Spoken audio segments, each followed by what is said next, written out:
Hello, everybody. So just so you know, I have a sore throat today, so if you don't hear me, just ask me to speak up, or you could even sit in the front. But I wouldn't want to like cramp your style. Those of you like sitting in the back row. But if you can't hear me, let me know. I'll speak up. Joe wanted to say a little bit about the design of environments for Python. Go.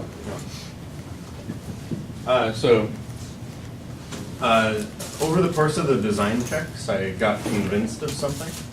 So in the assignment description for assignment 5, when I was introducing Pythonic scope for parselton, I gave a hint that you might want to use objects, sort of mutable objects, as a representation of scope and desugared objects and change the objects when variables change. Let us be clear, this was not meant to be a great idea in the first place. This was not meant to be an instance of good design. This is unfortunately the way JavaScript is structured, and so we wanted to give you a feel for this thing called scope objects. But Arjun, Joe, and I have spent the past 4 years of our research careers trying to drive these out of JavaScript. This is a bad idea. Let me be unambiguous. I don't mind hurting my voice on this. Bad idea. Okay. But in some cases, I thought it was at least worth showing off, or maybe it was necessary to capture some pieces of behavior. And convenient. Unfortunately, convenient. Unfortunately, easy to map to the behavior of variables in Python. But some people, with their implementations of environments for Python that I saw in design checks, convinced me that there's a couple reasonable lexically scoped ways to do scope for Python with just environments and variable posting kinds of things. Actually, let's talk about it. Yeah. Why are scope objects good? Why are environments good? Let's talk. Okay. Why are scope objects good? No. I mean, okay. I've said it's a bad idea, but okay? Why are they convenient? What's convenient about scope objects? Yeah. You don't have to, if you use objects just like, if you use objects, you don't have to have a separate representation. Okay, so for one thing, there's an economy of ideas, right? This is the thing. This is one of the reasons why scope objects, I think, enter JavaScript. You've already got objects. Hey, what's an object? It's a mapping from names to values. What's an environment? Mapping from names to values. Hey, those two sound familiar. So you get economy of ideas, right? There's just one thing, and then it does all purposes, right? So there's something slightly to be said for that. Yeah. It makes it easier to control where changes are seen, because you can just copy the scope object and then it won't. Yeah, so you could in principle do that with an environment too, right? If you wanted to throw away a set of changes, you could just do that with an environment too. But especially a functional update of an environment does exactly that, right? But maybe a scope object gives you a little more control than maybe an environment does. Any other hands up? Desugaring can be simple. I mean, if you take some other approach like casting variables and desugaring. Yeah, so maybe desugaring again, because you already desugaring into objects. You've already got objects. You don't have to desugar into this new concept. Yeah, so it certainly seems to have some advantages there. Any others? I can think of at least one more. Okay, so my one more is it lets you implement all sorts of wacko kinds of scope operations, right? If you want to provide the user the ability to muck around with their scope, it's really easy. You just say, here's the object, you know what you can do with objects. In fact, it's dependent on the fact that these are kind of funny objects, right? In Java, when you get an object, you can't go deleting pieces of the object, right? You can't say, hey, this object had a field called X, this field is gone, bye-bye, right? You can't do that in Java.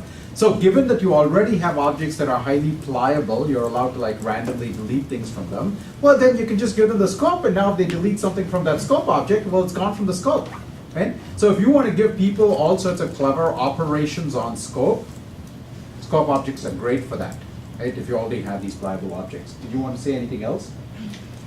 I mean, you said what I was going to say, which is now you can reify scope trivially. Yeah. To the programmer. You can give a value that represents scope. No. You're conflating two things, right? There's reification of scope and the ability to actually modify the scope. In fact, this is where we're trying to get to with the Python thing. So there's the ability to give them the ability to reflect on their scope, like say what's bound here right now, which is different from the ability to modify their scope.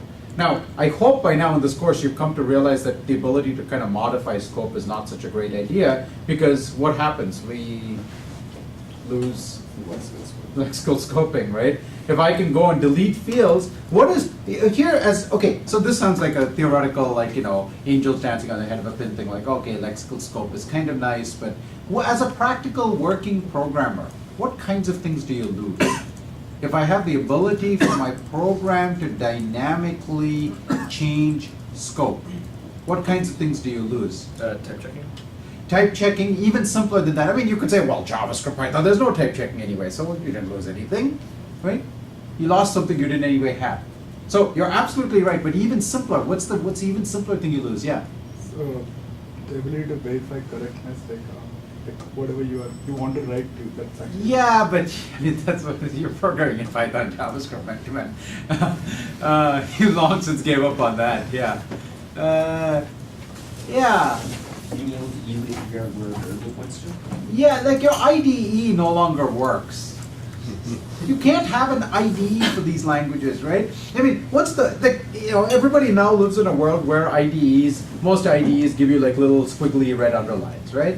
What's the most basic kind of squiggly red underline you'd like? You'd like to know that if you type type a variable, right? If the variable's not bound, right, it gives you a squiggly saying this variable's not bound, right? You're going to have a runtime error when you use this. Like, dude, is that really what you wanted? You can't do that anymore because the program is able to dynamically alter whether a variable is bound or not. Like, ID is out of the window. So in fact, in JavaScript, for example, in JavaScript world, so we've been working on typed JavaScript for several years, and now like Microsoft just put out something called what's a TypeScript, right? TypeScript is basically another typed JavaScript, and half the design motivation for TypeScript is simply, I can give you an ID with squigglies.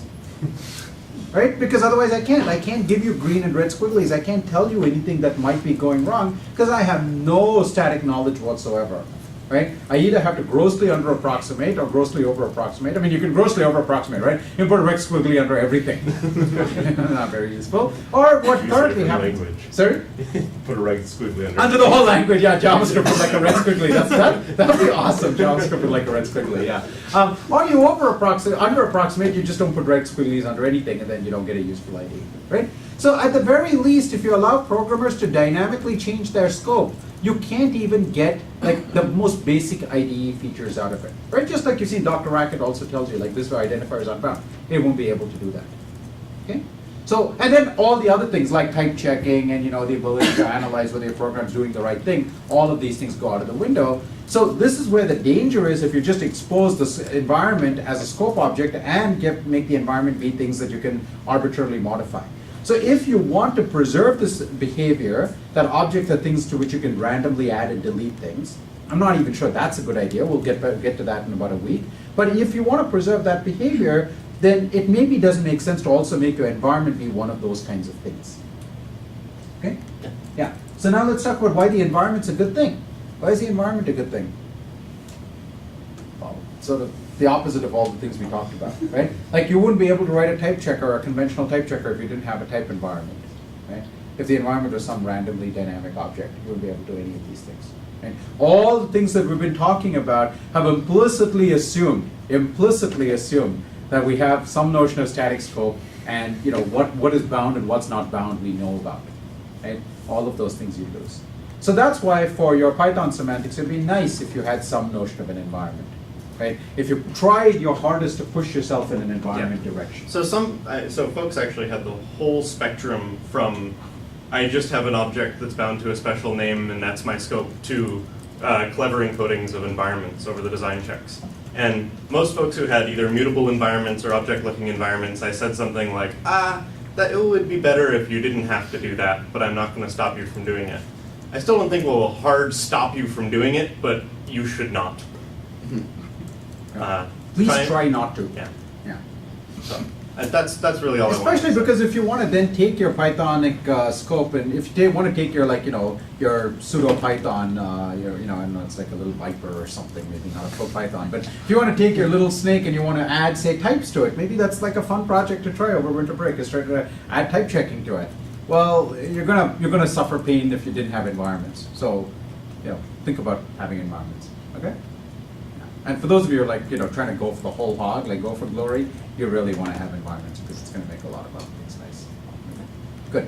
Good. Okay, so you also wanted to talk about good design checks, right? Yeah, so I just in general, I'm assuming the answer will be yes, but I'll ask anyway. I'm thinking of asking some of the folks who had designs that seemed particularly clean and like they were going to be extensible and go in good directions, if they'd be willing to share them and with the whole class so that everyone could look at them and pull out And you're the welcome to stuff. then copy them. Yeah. You are given permission to copy these things, right? We're authorizing you to copy other people's work in this case, Yeah. right? Would anyone like us to not do this? I assume there's no good reason not to, right? Is anyone really offended by the idea of sharing implementations up to And this you can point? always refuse to hand out yours if we Yeah. ask you. So no, I'm not missing anything, right? No, nobody's got an objection to this. Very good. We'll do that. Awesome. Okay. And you know, don't be offended if we don't ask for yours. It could be that somebody else had something that was the same solution as yours, with maybe 10% cleaner, and we don't want to like flip the class with like 40 solutions because that wouldn't be useful either. So, right. Good. In fact, if you don't get asked and you think you should have been asked, no, seriously. Like, one of the really important principles that you learn about programming is this notion called ego-free programming. This is this phrase coined in the 60s. Actually, it's really important. Right? When you get a bug report, right? In some sense, what's a bug report? It's reporting your failings as a human being. That's a hard thing to deal with. Pair programming, right? It's all about reporting your mutual failings as human beings. It's a hard thing to deal with. So Gerald Weinberg pointed out you want to be an ego-free programmer. That's the only way your programs become better, and that's the only way you become better as a programmer, is to accept these criticisms and say, it's not about me per se. It likely is, but it's not about me per se. It's really just an attempt to be constructively helpful. So the same way, if you don't get picked and you think you should have gotten picked, it's like, these guys don't know anything anyway. You could also just say, like, why didn't mine get picked? I'm curious. What could I have done slightly better? The answer could simply be, look, we had two solutions and we just went with one. But it could be, here's some place where I think you could have done this slightly better. And you might then keep with your own solution because you know it well, but you might be able to tweak it a little bit and improve it slightly. Okay? So the ego-free thing is to ask you, why didn't you pick mine? I mean, if you think you had a great solution, if not, you might know the answer yourself. Okay, good. So, completely separate topic now. Let's switch back to what we were doing last class. What did we do last class? What did I introduce last class? Data. Yeah, polymorphism, right? Parametric polymorphism, and we talked about relational parametricity briefly. But I put you in a language where everything was explicit. All the types had to be explicitly instantiated. Every time you saw a pointy bracket, in other words, you had to stick a type in there, and you got no inference at all, right? But you know from the language we've been using in class that that's not true, right? You can just write the definition of map, and it somehow magically comes back and says, well, what is map? Map is, this thing.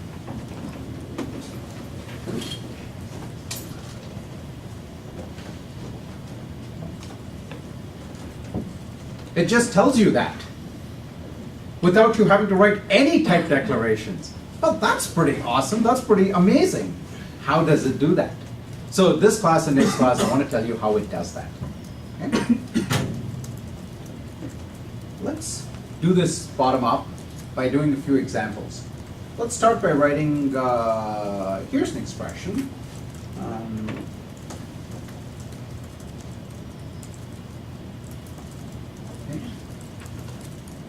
I'm going to ask a really dumb question, but humor me through this. What's the type of this expression?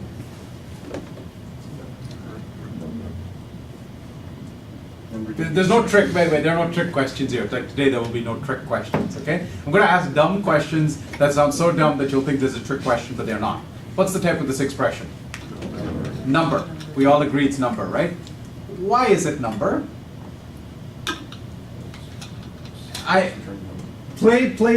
Please entertain my dumbness here. Come on. Why is it number? Plus returns a number. Plus returns a number? You're given numbers as arguments. So the full story is plus returns numbers, plus expects numbers, and each of the expressions in there is a number. Right? So there are arrows going this way and arrows going this way.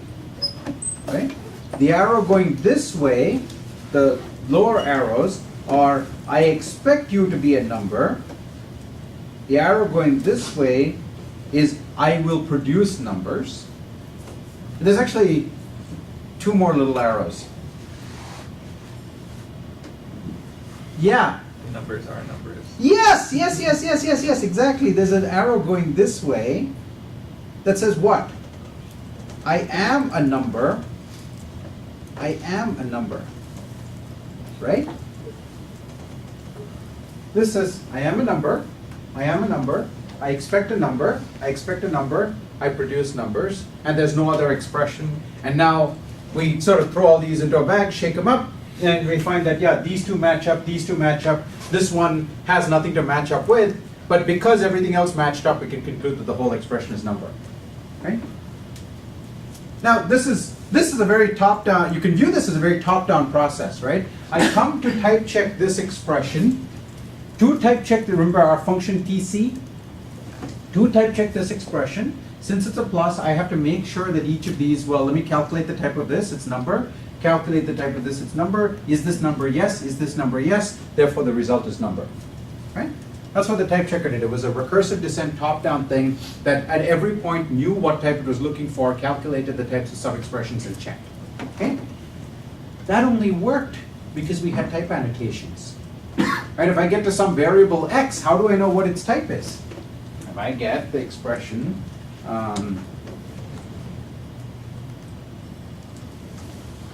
that's my whole program. Okay? What should my type checker say? Yeah? Unbound variable. Unbound identifier would say I don't know what x is, right? Now, I mean, that's really, this program is just erroneous, right? Except in JavaScript. This program really is erroneous because I don't have a type for x, right? But supposing I wrote that. Now, first of all, is this a valid program in our typed language? You're all nodding yes, which means you haven't had enough coffee. Wait, Yeah.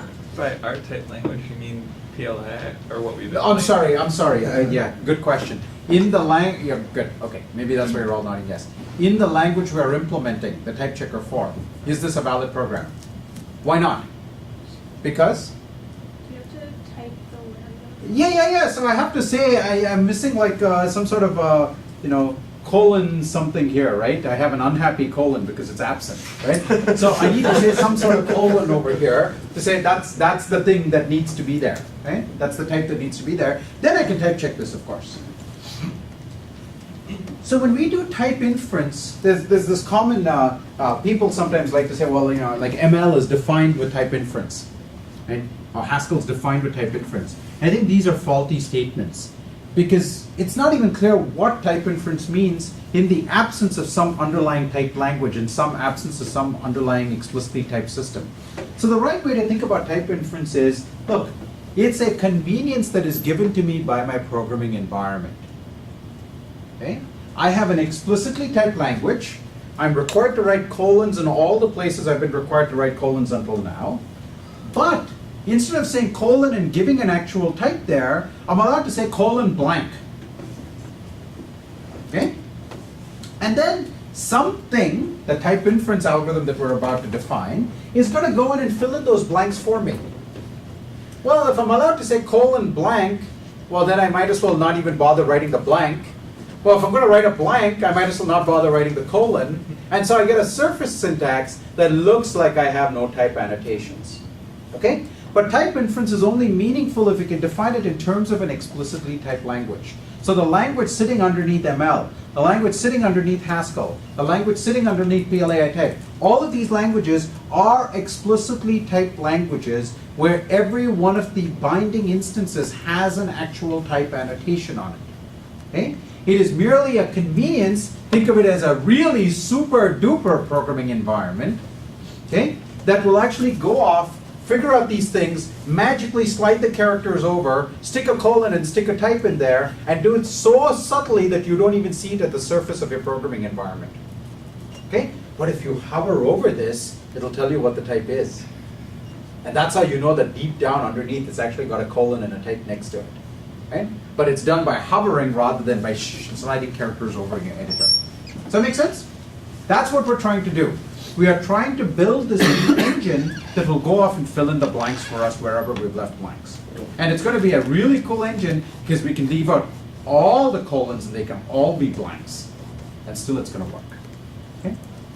It's going to be awesome. So, here now is a program where my type checker is just going to die. It's going to say, I don't know what the type of X is, I have no idea. Well, what is the type of this function?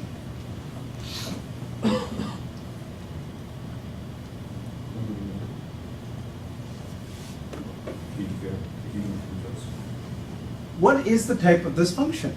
Well, let's try the same reasoning that we did before for that internal expression. Okay? So what do we know? Plus says this must be a number. Says this must be a number. What does 3 say? I'm a number. Okay. What does X say? That could be anything. I'm the type of X. I'm whatever type X is, right? I am X.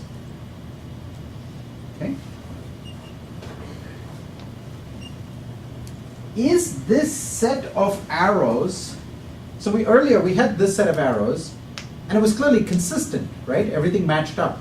I expect a number, got a number, expect a number, got a number, okay? Is this set of arrows consistent?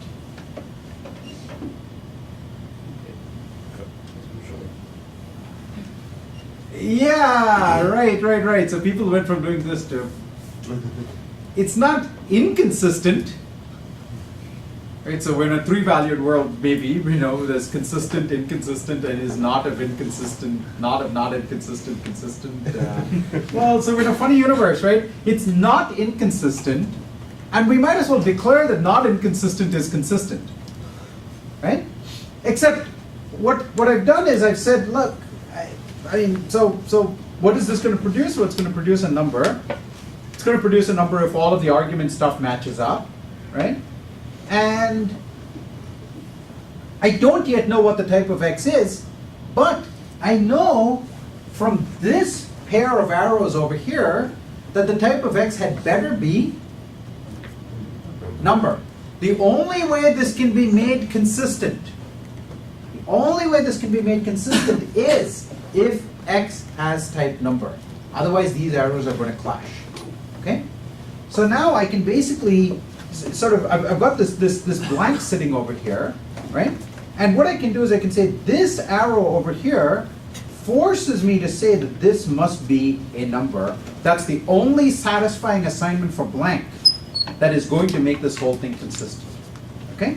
So this thing I can in fact conclude has type number to number, right?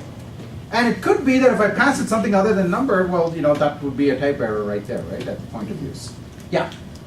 What if you, I mean, in this case, we don't, but what if you had a plus, which could take a number or a string or something? Yeah. So this is entirely a function of the particular type system we're working with, okay? So in our type language, when I say R from now on, I mean the one we're implementing, we don't have such a type as number or string. Such a type doesn't exist. So, no, not a problem, okay?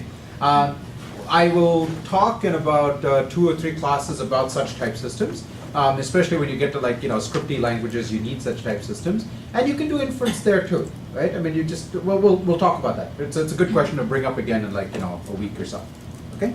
Good, okay? But in this type system, we don't even have such a type, and plus only takes numbers, so we're only talking about these types here, okay? Good, so does everyone see the line of argument we did over here? So what we're going to do in general is the following thing. So you can look at, I mean, you don't need to do all this, right? You just look at this function, you just set number to number. The problem is, the computer can't just look at it and tell you anything, right? We need an algorithm. So the algorithm we're going to follow is going to be a syntax-directed algorithm. Nice recursive descent, okay? We're going to walk the program expression. As we walk each expression, we're going to generate some constraints.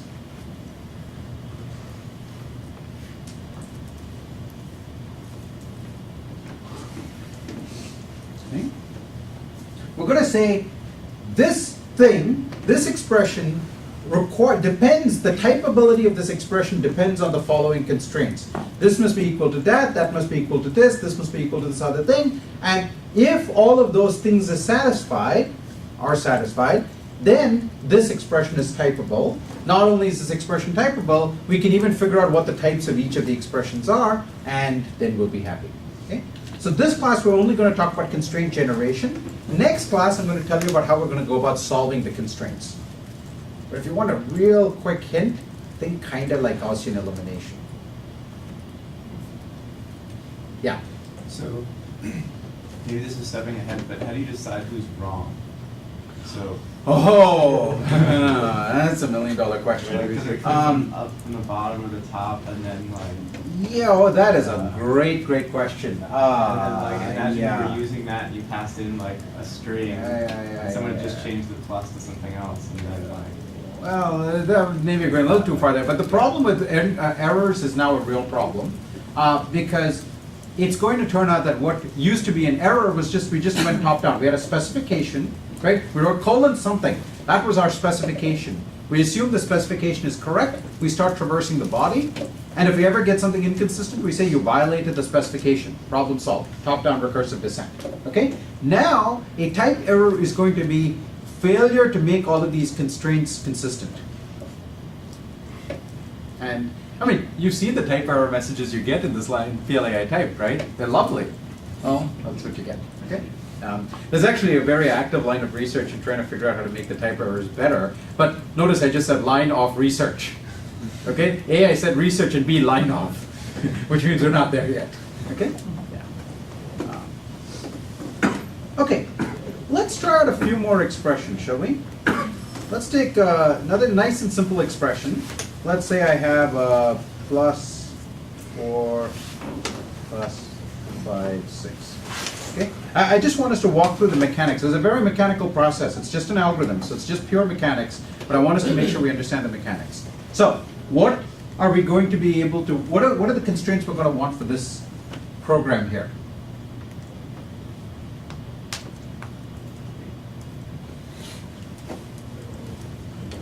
Well, let's start with the simplest expression. Let's start with the innermost expression. What does 5 say? I'm a number. What does 6 say? I'm a number. What does this plus say? Right? I expect you to be a number. I expect you to be a number. I'm a number. Okay? I expect you to be a number. I expect you, whole expression, to be a number.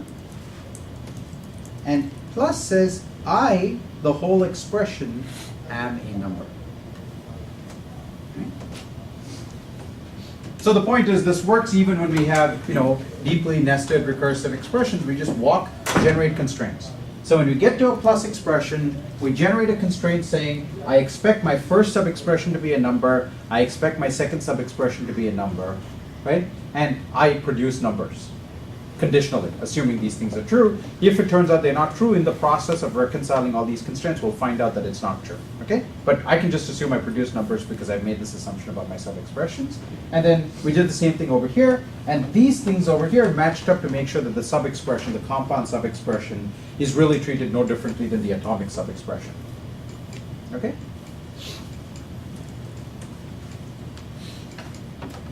Now, what happens if I take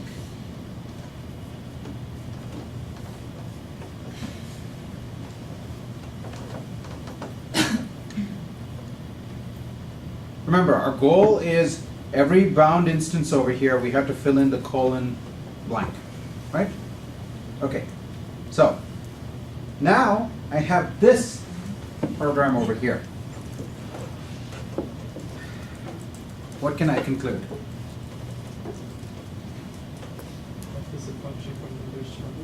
Oh, way too fast. Way too fast. Way too fast. That's you as a human. Play computer for me. Okay?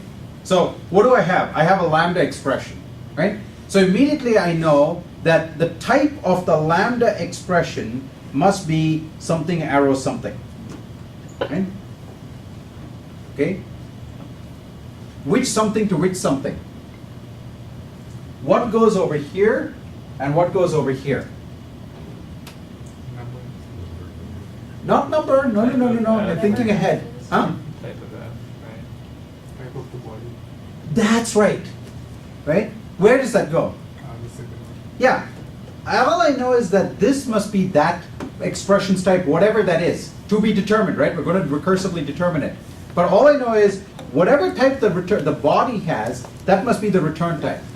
What must be the argument type? I don't know yet. We don't know yet, but it's going to be the same as the type of F, right? It's whatever the type of F is going to be, right? That's all I know when I look at the top level expression, but I'm now going to generate more constraints as I go along, and then those will hopefully help me reconcile some of these things. Okay? Now, what do we know about the type of the body? Should be a number. Better be a number, right? And this expects these two things to also be numbers. Okay? Next thing. Let's go recursive descent. Even before that, we're going to do the one, right? We've got to do all of these, right? We just got to be stupid about this. Here's why it's good to be stupid. Why is it good to be stupid? That's what a computer does. Because that's what computers do, okay? So the stupider we can be about it, the more likely we are to obtain an algorithm that we could implement. If you jump out and say, it's got to be a function, number, like, where'd you get that from? That's clever. Clever's bad. Stupid's good because that's what computers do, okay? All right, so now we get to this application. What can we say about this application? Returns a number. Should return something. So that is a constraint that comes from the outside. Should return a number is a constraint that's being imposed from the outside. When my program gets to seeing this application f of 2, what can it possibly say about f of 2? What are all the things? All I know, right? I mean, I'm doing a recursive descent, so all I see is f of 2. Yeah, if I had an environment, I could determine more facts. But let's say I don't even have an environment. Let's see how far we can get with no environment, no knowledge about the context. All I see is f of 2. What can I possibly conclude? What facts can I conclude? Yes. Well, we got 3 hands up, so let's see what facts we can get. Yeah. F has to be a function that takes in a number. F has to be a function. That's the first thing, right? So I know from this that this f here must be some kind of function thing. Okay? Same thing? Yeah, same. Too clever. Too clever. Choose a number. 2 as a number. 2 is a number. Okay, good. 2 is a number. What else? That takes in 2. Too clever. F takes in whatever kind of thing is in that expression over there. Right? Right now you're looking at the 2 and saying 2 is a number, therefore I can. But all it's got is like some abstract syntax tree, and instead in place of 2 it might have some big complicated expression. Right? So all you want to conclude is f takes in expressions, f takes in this expression over here, whatever that is. Right? Separately, this expression happens to be a 2 and therefore is a type number. If you combine those 3 things that I just said, you get to the conclusion that f takes in numbers. Okay? Just step by step, just local reasoning, right? So f takes in this kind of expression. This expression happens to be a 2. 2's happen to be numbers, therefore f takes in numbers. But you want to do those as 3 different steps because that's the thing that's going to let you generalize to arbitrary expressions. Okay? What do we know about the return type of f? It's constrained to be, it's basically because it's past term. What's that number? Yeah, it was. So we know that it must be whatever that kind of expression is. Whatever type that expression is, well, that's all we know, right? But what are we going to later find out? That had to be a number because the outside environment placed a constraint on it. Okay? So when we reconcile all of these constraints, we'll find out that that had to be a number. So if we solve all of these constraints, what do we get? We get that this whole thing is, well, it's, this thing here is number. okay? And the return type here is constrained by its context to be number. And then f returns what? The whole lambda expression returns what? It consumes f's and returns the result of a plus over here, and therefore the whole thing is numbers. Right? So the type of f is going to be number to number. The type of the whole expression is going to be number to number to number, right? But you want to do this just by local reasoning steps. Just local reasoning steps. Okay? Now, of course, this depends on this very clever solver that I have not yet shown you. I've given you a hint that it's going to look a little bit like Gaussian elimination. Right? It's actually awfully similar. It's like Gaussian elimination over algebraic forms, algebraic terms. Okay? But we'll get to that next class. For now, let's just assume that some mythical solver is going to solve it for us. But the critical thing is we're able to generate these constraints without even so much as an environment around. Right? We just look at each expression locally and generate constraints on it locally. Okay? So let me now walk through the process of constraint generation. Okay? So constraint generation is just going to take an expression and it's going to return, well really there's no ordering here, right? I mean it's just a set. I don't care whether one came before the other. You might care a little bit because which order you solve them in may have some impact on your error reporting. But mathematically it's just a set of constraints. Okay?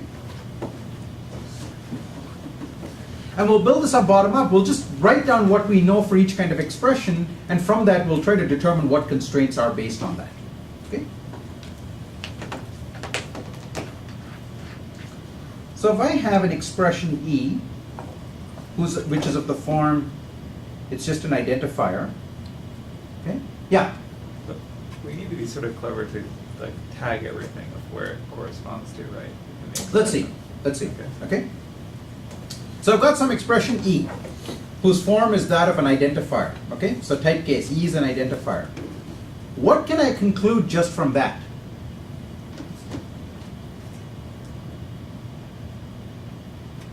So if I know it's the identifier X, okay, what can I conclude just from that? X is type of the expression. Yeah, so the type, so I'm going to write it this way. The type of the expression E, right? When I say E, I mean that particular piece of abstract syntax tree, right? Is whatever the type of the identifier X is. That's all I know. Right? It's whatever the type of that identifier is. Now, if E happens to be some number, and let's say I know which number it is, it's 5, it's 10, whatever. Okay? What can I conclude? Use the little down arrows, right? The type of that expression E is equal to number. And do we care whether it's 5 or 10? Not in this language. You could imagine a different language that actually keeps some resolution of numbers and strings and things like that. But in this language, that's all we know. Okay. Now let's say E is equal to plus E1, E2. What do we know now? What are the constraints we want to generate?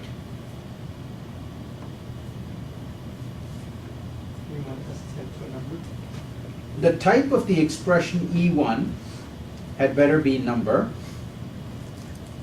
What else? E2 is number. And? E will be right. Okay. So notice we're sort of linearizing this process. We're not saying first check this, then if both of those things is true. We're just saying all of these three things has to be true in some order. We don't particularly care which order. Okay? And this thing is, these are the sort of the arrows going inward, and this is the arrow going outward. Right? So presumably, this E over here is a sub-expression of some bigger expression. Right? So for example, if we simply take our plus, a nested plus over here, this is one of the E's. Right? This is an E when you're looking at this plus expression, but it's E2 when you're looking at that expression. Right? So this is both an E when you're inside and an E2 when you're outside. And that's why we have an expectation that it's a number coming from the outside and a declaration that it's a number coming from the inside. Okay? And eventually, our solver is going to make sure that these match up.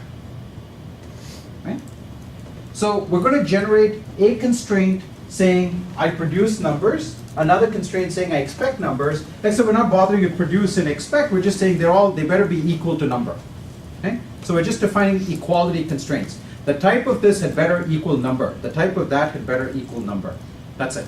Okay? And they're equalities, and the nice thing about equalities is, we can sort of reorder them, we can flip sides and so on, so they're kind of nice. If I get time later on in the semester, I might have a chance, depending on how the schedule works out, I might talk about inequality constraints too, but I don't know if I'll have time for that. Okay? And we're just for now saying they're equalities. Okay? So we get 3 constraints out of an addition expression.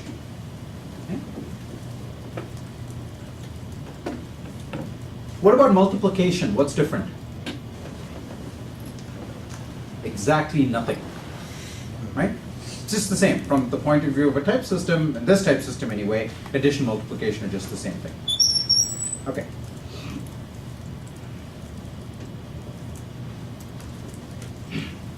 What can we conclude here?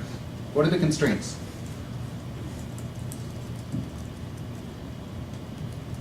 The body has a type of the body. Yeah, the body has. That's true. That is actually going to. So the thing is, we could say this,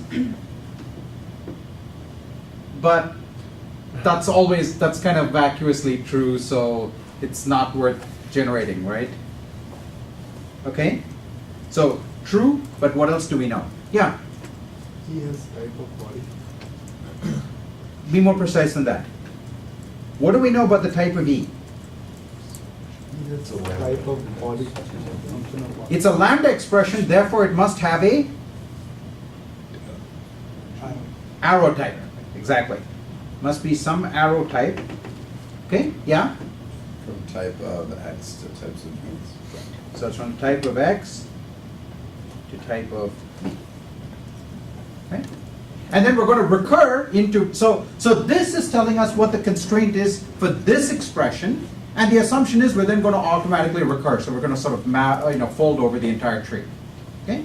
So we generate a constraint at this level and then recur into each of the sub-expressions. So there are no sub-expressions here, no sub-expressions here, 2 sub-expressions over here, 1 sub-expression over here. So we keep appending as we go along, right? Unioning. Well, they're set, so we keep unioning, right?